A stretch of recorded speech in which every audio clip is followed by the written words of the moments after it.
Ndị be anyị ekene m unu ọzọ n'ụbọchị nke taata. Daalụ na ine unu si na-esoro anyị ya na-eme n'ụbọchị nke taa na Eastern News 24 bụ ebe anyị si wee na-ewetara unu ya bụ mgbasa ozi dị oke mkpa gbasịta maka ka o si wee gbata wee kwụrụ n'obodo a. Dịka o si dịka ịbụ onye izi, ọ bụ na nke a bụ izi gị isoro anyị ya na-eme na Eastern News 24, gbaa mbọ ọfụma make sure na join and subscribe ka ịlapụ miss any of our update dịka isi na drop ya n'ilu akwụkwọ. Wetara unu nnukwu ozi gbasịta maka ihe na-eme n'obodo a n'ụbọchị nke taa. Na ya bụ ife bụ ihe ike ege, anyị achọghị ebe ga n'ebe ka mmọnwụ n'elu mmọnwụ, so ọ nnukwu ihe anyị achọkwa unu gee ya bụ ife ọfụma. Unu ga-esia ya, unu drop comment unu gbasịtara maka ife ichere n'ihe ndị a niile Shehu kwuru n'elu akwụkwọ.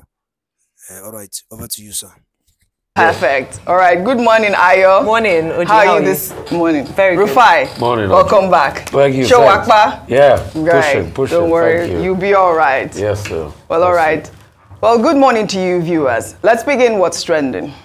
Over the weekend, governors elected on the platform of the People's Democratic Party advised the governing All Progressives Congress under the leadership of President Bola Ahmed Tinubu to throw in the towel if they have no solution to the economic hardship in the country.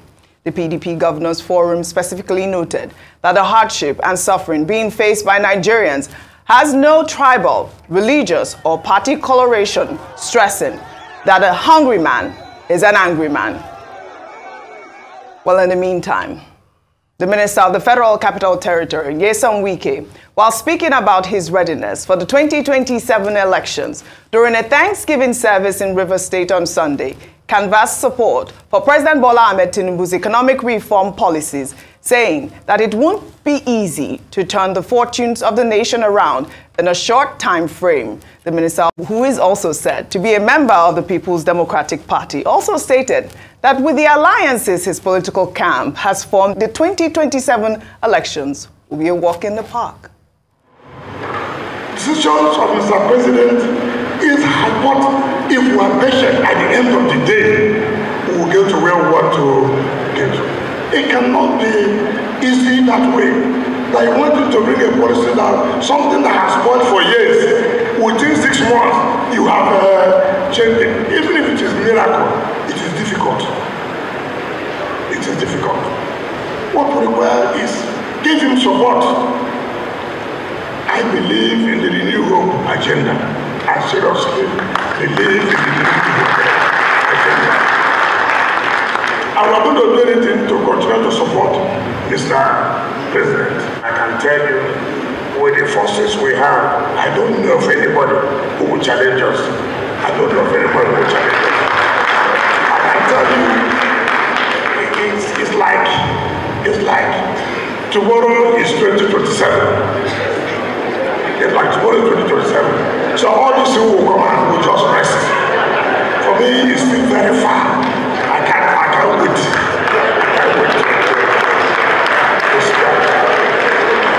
The two leadership of the party, APC is here, PDP is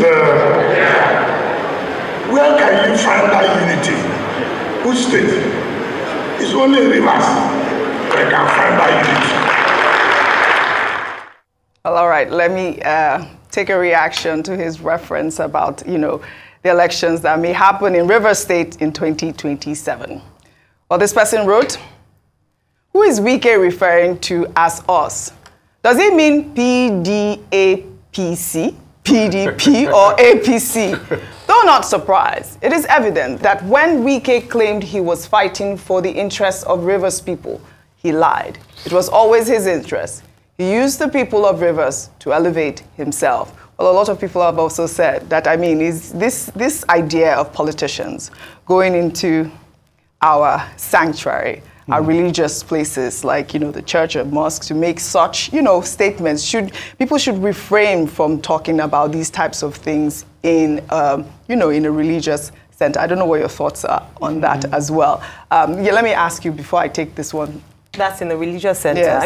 There's always been that argument around should the church be separate from the state? Yes. Should you mix religion and politics. And the truth is that where we are today as a nation, there's a level of political awareness, I would say, to have in the church and in any religious institution, to be fair. However, in terms of campaigning and making promises, let people fear God. Yes. In fact, more than ever, you should be more, looking at speaking facts and the truth, especially if you're also a member of the government, of the day. It's important to keep the pulpit or the platform is supposed to be neutral.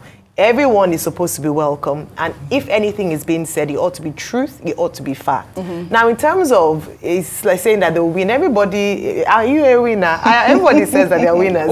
When they call, hope is there. But I think it's important when religious leaders give their platforms to gentlemen or ladies who come there. It's important to ensure that what is being said is truth, is fact, and it doesn't, it's not inflammatory, and it's just sticking to the fact and not in any campaign. Absolutely, I like that. I mean, in that space, he also talked about the fact that he believes in President Bola Ahmed Tinubu's renewed hope agenda, and which is, what a lot of the APC, party members are saying at this point. Over the weekend, I had a guest on the show who was very adamant that it's not, President Tinubu's administration that, caused the hardship that, Nigerians are facing at this time. But it is important. That's a lie. It's President Tinubu's administration that caused the hardship. Well,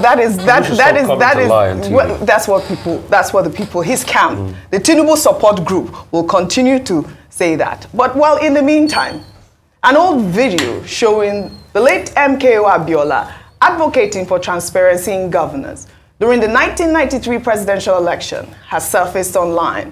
The late politician, who is regarded as a symbol of democracy in the video, said that he would demystify the sale of crude oil if he became president and rely on Nigerians and not the IMF or any foreign entity to keep Nigeria running. See, there are so many layers upon layers built on this simple thing, crude oil. I don't even know whether it's oil or some mystery around it that is taking the money from the central bank. You see, I think we would demystify all these things. In my government, the daily export of crude will be published, and the price at which it is sold. You see, the issue of planned implementation is simple. You see, public things are not private. We have National Assembly now. They will do their job. They review the expenditure of government and will hold public hearing. We will no longer be hearing of monetary circulars from central bank without the bankers being told. The bankers will have to be involved. You see, like I said, every effort has been made in the past to shave people's head in their absence. It must stop. I mean, it won't be allowed. I mean, the cumulative wisdom of all the bankers would have seen us out of the problem we have in this country today. But some people, they come from IMF or they come from World Bank. What do they know about Nigeria? You see, the most brilliant doctor in Norway might not have seen malaria in his life. So bringing him here and imposing him as a medical director is like sending everybody to early grave. You see, I think all that nonsense will stop. I rely on Nigerians to keep Nigeria running efficiently, and that's what it is. You see, there will be a few foreigners who will be recommended by our people, not those who will be imposed by some foreign authorities over us. We are an independent republic under God, or aren't we? Late MKO Abiola. May his soul continue to rest in peace. I mean, Rufai, you were trying to talk about the fact that it is the current administration that has, caused the hardship in the nation. But you heard the late MKO Abiola there, reiterating the same point that we have made on this program. I know that you have been an advocate for that. The last time I brought a story like this, Dr. Abati, was Buhari saying that he wasn't going to listen to the IMF. And you were saying, are we so desperate now that we have to dig up old videos so that we can, reshape our economy at this time? But yes, this is what we need right now. We need to continue to speak the truth, Rufai. Bashir Abiola, Babaniye, words are evergreen. Yeah. 30 years, exactly this problem.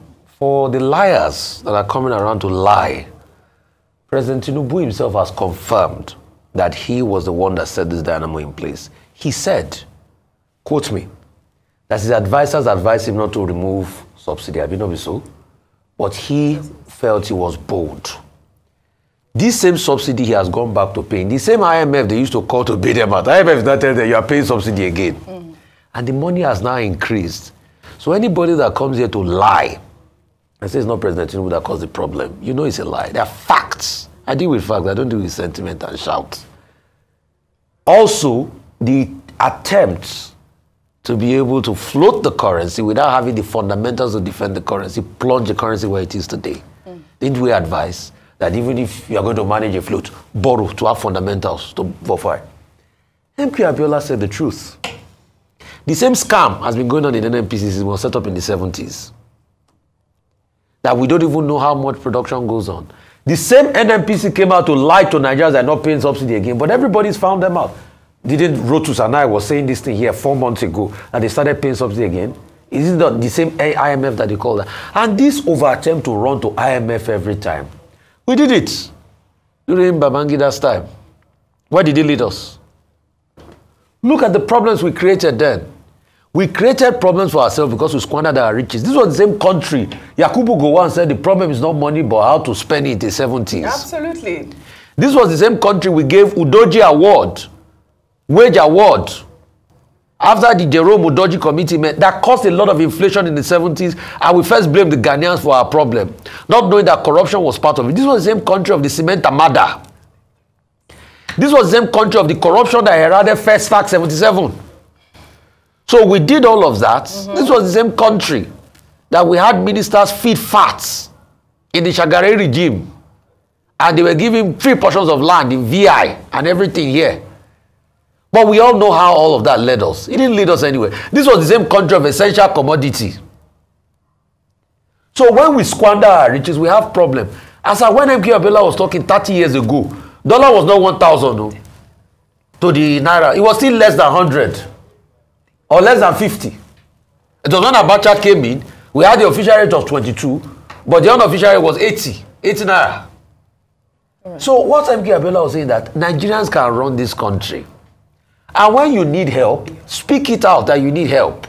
President Tinubu has not been able to put a concrete policy direction as we speak since he got to government. All his policies have been pabocious. Pabolojasi. Look at the student loan issue. Look at the humanitarian meeting. Today, we don't even know what's happening with better. Humanitarian means nobody's running it as we speak. If not replaced anything, everything is suspended. We've not seen a proper forensic audit. EFCC is still playing Palongo. After EFCC will be telling us that his investigators are collecting bribe. So we're going to solve the problem with you. All right. Look at the food policy, the grain reserve that we are pushing out. Go and read Raziri Adio's article yesterday. How we broke it down. So no sense. Right. And we are deceiving ourselves. Dr. Abati, your take. Okay, where should I start from? Maybe I should start with Wike speaking at a Thanksgiving service at Thai local government area in River State over the weekend. And he is saying that it will be a walk in the park for them in 2027 and that his political camp, nobody can stop his political camp. And I think the person who responded was on point to say, which is the political camp exactly? Is it the G5 or is it the PDP? Or is it the APC that he belongs to? Now, clearly, he was campaigning at that forum. A senator was having a Thanksgiving service for President Tinubu. And he was talking about unity, that PDP and APC together in the same event, and that they will work together in 2027. Now, I think this is why calls have been made to the PDP leadership. That look, you have many members of your party who are openly doing anti-party activities. Is it that there is no discipline in the party's constitution? Why is it that the PDP is afraid of calling to order and disciplining the likes of Nyesom Wike, who says he's still a member of the party, but in the last election, He openly campaigned for the APC at the federal level. He openly said the PDP would lose the election, and the PDP did so. And yet, the man is saying he will remain in PDP in an amphibious manner. Absolutely. Neither toad nor frog in terms of politics. And I think it's presumptuous for anybody in 2024 to already be predicting the outcome of the 2027 general election. He's saying nobody can challenge us. They have not spent 1 year. The APC government is already being challenged. All the people who are doing food protests, are they not challenging the government? All the people who are complaining about the economy, are they not challenging the government? So I think some of those assumptions are just, strange. But politicians, sometimes, you wonder whether they are talking with their feet, or they are talking with their mouth, or they are talking with whatever other part of their anatomy. To the second issue, MKO Abiola. MKO is our man, SDP. In 1993 general election, you recall that Chief MKO Abiola ran a campaign called Hope 93. But as it turned out, that Hope 93 became Hope Deferred because of the annulment of the election of that year that was considered the freest and fairest election in Nigeria's electoral history. And thus, Nigerians lost the opportunity to benefit from the message of hope that Basharu MKO Abiola preached. You know the rest of the story, how, there was military repression, Nigeria was ostracized because at that time democracy was on trial. Absolutely. And Chief MKO Abiola ended up as a matter of democracy. Now we are talking about renewed hope. Yeah. Well, we will not know whether the present people will be able to renew the hope of Hope 93 because we didn't even get the opportunity to have an Abiola presidency. Because those that Honorable Paul Ohonbamu, who was our guest earlier on, referred to as democracy assassins, assassinated the hope of Nigerians in 1993. The points made by Chief MKO Abiola, of course, are still relevant. He was talking about opaqueness in NNPC and how he will ensure transparency. Yeah. The same, we were discussing capital importation this morning. The same oil and gas sector is not doing well with regard to capital importation. People are not investing in the oil and gas sector. Instead, they are reviewing their investment, moving from onshore to offshore because of problems within that sector. He talked about listening to IMF and outsiders who have this one-size-fits-all pattern. And he says it's Nigerians that can develop Nigeria. I think Chief MKO Abiola was absolutely right. Absolutely. But today, we are discussing the same thing. Yes. To draw your attention to what Professor Wole Soyinka calls the Mobius strip, which he defines as a repetitive cycle of stupidity. The same problems we were dealing with over 30 years ago, we're dealing with the same problems today. MKO Abiola was talking about not just rely on IMF prescriptions and foreigners, parachute economists, as they are otherwise called. Yes. But we should look inwards and do our thing ourselves. In 2024, CBN Governor Cardoso is telling us IMF has seen it. Fitch rating has seen it. He has seen the light. There's hope. All these outsiders that MKO was talking about. Yes. They say they see things in 2024. Nigerians are saying they can't see it. Yes, absolutely. I don't know whether Nigerians are being described as blind people. No, they are not. That they can't see what IMF is saying. But they can see that the cost of groceries has gone up. Absolutely. As Rufai and Rufai were comparing notes. Oh, really? This elite, go and buy grocery in top shops. Nigeria has to fix up. We have to fix up. We are not blind, absolutely. I want to pull up a picture of the day, and I'd like for you to even just try to, analyze this picture. It shows, if we can pull it up, it shows, Nigerians, hungry children surrounding this beautiful Mercedes. Is that a Maybach? Obviously, that's one of the, what do you call it? One of those... why is the president not driving innocent? Exactly. Why is the president of Nigeria driving this AI generated? It's not, I mean, this is this looks like an AI generated. But it's the picture of the day. It was trending and it is depicting it's an Nigeria's economic hardship at this nation. Or other Nigerian manufacturers. Which is the president of Nigeria driving German car. That's the problem. Let's talk about that. That picture. If we can pull up that picture, evoke something deep. Yes. In all of us, because even if it's AI generated, it is a representation of our reality. Absolutely. And we had something similar actually happen when the president was in Lagos State and there were people around shouting Ebim Power. In fact, that hashtag is trending since that time. The people are suffering. People are dying of hunger. People, young, old, not just children.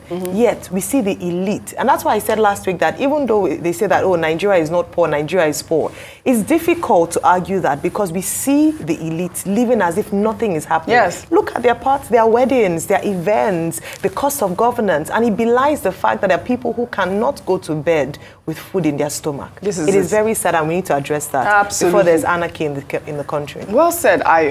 Well, in the same vein, many Nigerians have reacted to a viral video of a schoolboy, Abdul Kabir Abdul Kadiri, from Kazim Primary School, who in a video that has now gone viral, criticized the administration of President Bola Ahmed Tinubu over the economic hardship facing the nation. In the video, Abdul Kabir was debating with his fellow students on the issue of mandatory voting. Well, let's take a listen.